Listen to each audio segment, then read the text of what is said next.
وَلَقَدْ يَسَّرْنَا الْقُرْآنَ لِلذِّكْرِ فَهَلْ مِن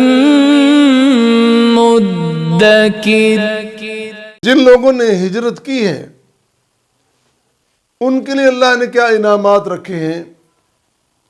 یہ بات بھی سمجھنے کی اور جاننے کی ہے۔ قرآن میں اللہ نے فرمایا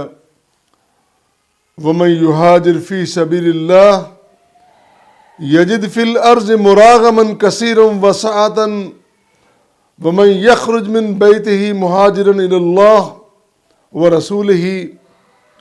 ثُمَّ يُدْرِكُ الْمَوْتَ فَقَدْ وَقَعَ أَجْرُهُ عَلَى اللَّهِ وَكَانَ اللَّهُ غَفُورًا رَحِيمًا۔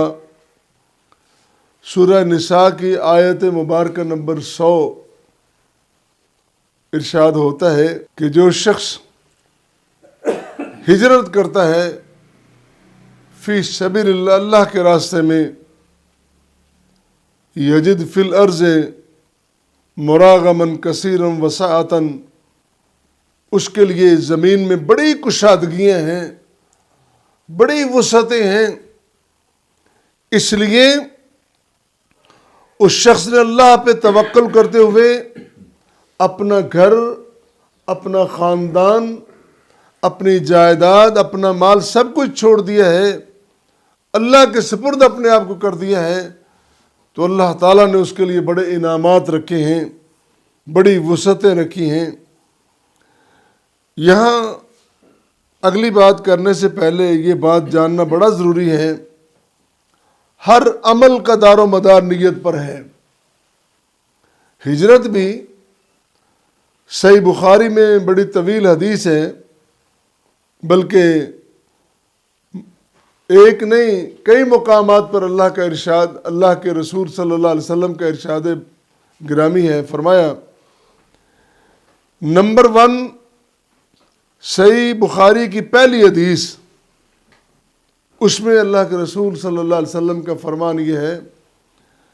انما الاعمال بالنیات، کہ نیتوں کا دار و مدار، اعمال کا دار و مدار نیتوں پر ہیں۔ فرمایا وَإِنَّمَا لِكُلِّ امْرِئٍ مَّا نَوَىٰ، ہر شخص کے لیے وہ کچھ ہے یا وہی کچھ ہے جو اس نے نیت کی ہے۔ اور پھر ساتھ یہ بھی فرمایا فَمَنْ كَانَتْ هِجْرَتُهُ إِلَى اللَّهِ وَرَسُولِهِ، جس کی ہجرت اللہ اور اس کے رسول کے لیے ہوگی، فَهِجْرَتُهُ إِلَى اللَّهِ وَرَسُولِهِ، وہ اس کی ہجرت ریکارڈ ہوگی، رجسٹر ہوگی اللہ رسول کے لیے۔ جس شخص نے نیت یہ کی ہے کہ میں اللہ اور اس کے رسول کے لیے سفر کر رہا ہوں، یقیناً اللہ کے ہاں وہ ریکارڈ ہو گئی۔ ومن ہجرتہ الی الدنیا یصیبھا، جو دنیا کے لیے سفر کرتا ہے، ہجرت کرتا ہے، اس کو دنیا مل جاتی ہے۔ اور تیسری بات اور یہ ایک فرمائی او امرأۃ یتزوجھا فہجرتہ الی ما ہاجر الیہ، ایک شخص اس لیے سفر کرتا ہے، گھر بار چھوڑتا ہے کہ میں نے وہاں جا کے شادی کرنی ہے، خاتون کے لیے، عورت کے لیے ہجرت کرتا ہے، تو اس کو وہ مل جاتا جس کی اس نے نیت اور ہجرت کی ہے۔ 3 باتیں اللہ کے رسول صلی اللہ علیہ وسلم نے بیان فرمائی، اور یہاں ہم تذکرہ کر رہے ہیں بطور خاص اس ہجرت کا، اس سفر کا، اس مسافت کے اختیار کرنے کا جو صرف اور صرف اللہ اور اس کے رسول کے لیے کی گئی ہے۔ اس کے بارے میں دونوں صورتیں ہمارے سامنے ہیں، 2 انعام ہیں۔ ایسا شخص جو اللہ رسول کے لیے سفر کرتا ہے، اس کے لیے 2 انعام ہیں۔ ایک انعام یہ ہے دنیا کا، یجد فی الارض مراغما کثیرا وسعۃ، دنیا میں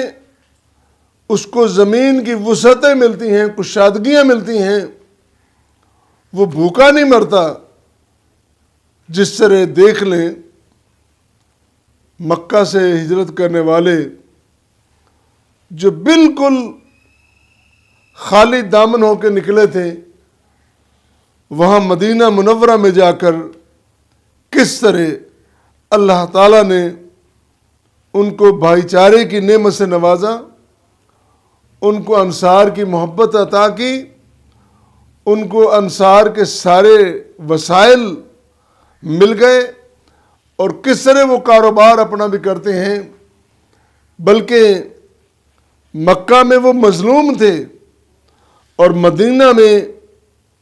ان کو اللہ نے اقتدار عطا کر دیا اور طاقتیں اور قوتیں عطا کر دیں،